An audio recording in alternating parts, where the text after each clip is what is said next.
The live TV, सच सबसे आगे। नमस्कार, द लाइव टीवी आप देख रहे हैं, आपके साथ मैं हूं आदित्य कुमार। प्रियंका ने सारा खेल बिगाड़ दिया है। तेलंगाना में केसीआर जो सोच रहे थे और जिस तरीके से बीआरएस ये गणित लगा रही थी कि वो वहां पर तिकड़म बिड़ा लेगी, वो सब प्रियंका गांधी ने धरा का धरा रह गया प्रियंका गांधी के जज्बे के आगे। प्रियंका गांधी के रोड शो की अगर बात करें तो रोड शो में इस तरीके की तस्वीर दिखाई दी कि आप सोच भी नहीं सकते हैं। हम आपको जो वीडियो स्क्रीन पर दिखा रहे हैं, ये जहीराबाद की तस्वीर है जहां पर प्रियंका गांधी रोड शो कर रही थी। आप इस रोड शो की तस्वीर जरा देखिए, इतनी ज्यादा लोकप्रियता, और ये लोकप्रियता का जो नजारा है वो अपने आप में दर्शाता है कि प्रियंका गांधी को सुनने के लिए, प्रियंका गांधी को जानने के लिए, प्रियंका गांधी को देखने के लिए, प्रियंका गांधी के साथ कांग्रेस में भरोसा जताने के लिए जिस तरीके से लोगों का हुजूम उमड़ा है, ये देखने लायक था। आप वीडियो में देख सकते हैं, वीडियो में कितने छोटे छोटे लोग दिखाई दे रहे हैं। आप इससे अंदाजा लगा सकते हैं कि लोगों की संख्या आखिरकार वहां पर क्या रही होगी। जहीराबाद में प्रियंका गांधी का रोड शो ऐतिहासिक रोड शो में तब्दील हो गया है। भारतीय जनता पार्टी के भी होश उड़ गए हैं। जो प्रियंका गांधी को अंडर एस्टिमेट कर रहा था, जो प्रियंका गांधी को यूपी चुनाव हारने के बाद तरह तरह की बातें कह रहा था, वो प्रियंका गांधी के लोकप्रियता के नजारे को देखकर हैरान परेशान है। यहां तक कि बीआरएस भी परेशान है। वो लोग सोच रहे थे कि यहां तो ना कांग्रेस आ पाएगी, ना बीजेपी आ पाएगी, यहां तो हमारा एक छत्र राज्य रहेगा। लेकिन उस एक छत्र राज्य को जो उनका है वो समाप्त करने के लिए प्रियंका गांधी आ गई, और प्रियंका गांधी के इस जज्बे को देखकर हर कोई सलाम कर रहा है।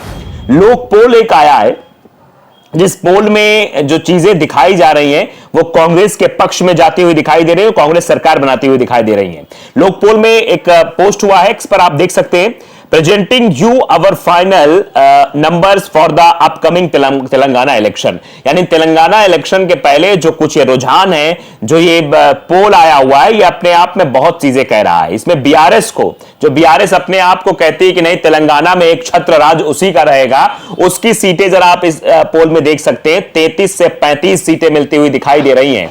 वहीं अगर हम कांग्रेस की बात करें, इंडियन नेशनल कांग्रेस की बात करें, तो कांग्रेस 72 से 74 सीटें मिलती हुई कांग्रेस को तेलंगाना में दिखाई दे रही हैं। वहीं अगर एआईएमआईएम की बात करें, जिसको भारतीय जनता पार्टी की बी टीम भी कहा जाता है, उसकी अगर हम बात करें तो 5 से 7 सीटें पाती हुई वहां पर सिर्फ दिखाई दे रही है। बीजेपी जो कि सोच रही थी कि हम वहां पर एक आधिपत्य अपना स्थापित कर देंगे, तेलंगाना में हम सरकार बना लेंगे, तेलंगाना के लोगों को अपने पक्ष में कर लेंगे, उनका वोट हासिल कर लेंगे, उनकी हालत तो बद से बदतर हो गई है। 2 से 4 सीटें मिलती हुई दिखाई दे रही हैं, और अदर के खाते में जो है वो अगर देखा जाए आंकड़ा तो 0 से 1 है। सैंपल साइज भी दिखाया गया है। It a top up survey between 22 November to 27 November. मतलब ये जो सर्वे हुआ है ये 22 नवंबर और 27 नवंबर के मध्य में हुआ है। और साथ ही साथ सैंपल जो इसमें इकट्ठा किए गए हैं वो 12,000 सैंपल मतलब कॉन्स्टिट्यूंसी से इकट्ठे किए गए हैं, और मतलब चर्चा उसी पर ये पूरा सर्वे हुआ है। तो आप देख सकते हैं, अगर वोट परसेंटेज की हम बात करें तो इस तस्वीर पर जरा आप निगाह दौड़ाइए। हम बीआरएस की बात करें अगर, जो पहले तो बहुमत का आंकड़ा यहां पर आप जानते ही हैं, बहुमत का आंकड़ा 60 है। अगर हम बीआरएस की बात करें तो बीआरएस 33 से 35 सीटें पा रहा है। और वोट परसेंटेज की बात करें, अगर वोट शेयर की बात करें तो वोट शेयर उसका 37 से 40% दिखाई दे रहा है। वहीं अगर कांग्रेस की हम बात करते हैं तो कांग्रेस जो कि 72 से 74 सीटें पाती हुई पहले पावदान पर दिखाई दे रही है, उसको 44 से 47% वोट मिलता हुआ दिखाई दे रहा है। वहीं एआईएमआईएम की बात करें, जो कि अपने आप को तेलंगाना और हैदराबाद में सबसे अव्वल पार्टी बताती है, अव्वल दर्जे की पार्टी बताती है कि उसका वर्चस्व वहां ज्यादा, अगर उसके वोट परसेंटेज की हम बात करें तो उसको महज 2 से 3% वोट मिलते हुए दिखाई दे रहे हैं। 5 से 7 सीटें ही उसके खाते में जाते हुए दिखाई दे रही हैं। वहीं अगर बीजेपी की बात करें, बीजेपी, प्रधानमंत्री मोदी भी तेलंगाना जाते हैं, वहां भी बड़ी बड़ी बातें प्रधानमंत्री जी के द्वारा कही जाती हैं। पूरी कैबिनेट को इस पूरे विधानसभा के जो 5 राज्यों के चुनाव हुए उनमें लगा रखा है। उसमें अगर बात की जाए तो बीजेपी को 9 से 11% वोट मिलते हुए दिखाई दे रहे हैं। 2 से 4 सीटें तेलंगाना में बीजेपी को मिलती हुई दिखाई दे रही हैं। वहीं अगर अदर्स के खाते की हम बात करें, अदर्स में 0 से 1 यानी सिर्फ 1 सीट जाती हुई दिखाई दे रही है। 3 से 5% का वोट शेयर है, यानी वोट शेयर तो ठीक ठाक दिखाई दे रहा है। वो एआईएमआईएम से भी ज्यादा अदर्स के खाते में जाता हुआ दिखाई दे रहा है, क्योंकि एआईएमआईएम को 2 से 3% वोट परसेंटेज जाता हुआ दिखाई दे रहा है। एआईएमआईएम के बारे में कहा जाता है कि वो भारतीय जनता पार्टी की मतलब बी टीम के रूप में काम करती है, और जिस तरीके से प्रियंका गांधी तेलंगाना में अपना वर्चस्व दिखा रही हैं, वो अपने आप में अप्रत्याशित है और तेलंगाना के लोगों के लिए भी, और तेलंगाना जिस तरीके से कहा जा रहा था कि इस बार वहां पर क्या होगा फिर से बीआरएस, क्योंकि बीआरएस की जो सरकार है वहां पर किस तरीके से काम करे इसको आपको सबको पता है। और जो 5 राज्यों के विधानसभा चुनाव हुए हैं उनमें अगर मध्य प्रदेश की बात करें, छत्तीसगढ़ की बात करें या राजस्थान की बात करें, इन तीनों राज्यों में अच्छा प्रदर्शन कांग्रेस का दिखाई दे रहा है। और अगर अब आगे इसको आगे देखेंगे तो वो भी दिखाई देगा किस तरीके से सामने जो है वर्चस्व जो है, ये वर्चस्व की लड़ाई जो है वो साफ साफ दिखाई दे रही है।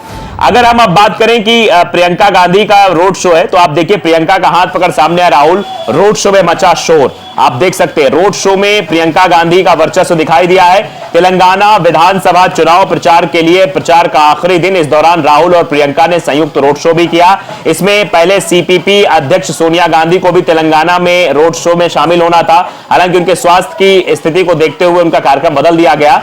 रोड शो के आखिरी में अपनी बहन प्रियंका गांधी का हाथ पकड़कर कहा, ये मेरी बहन है, आपको दिल्ली में काम हो तो हम साथ खड़े हैं। ये बात भी राहुल गांधी कहते हुए नजर आए और आप साफ देख सकते हैं किस तरीके से प्रियंका गांधी अपना वर्चस्व दिखाई दे रही है और बीआरएस पर किस तरीके से उनका जो अंदाज है वो भी साफ तौर पर दिखाई देता है।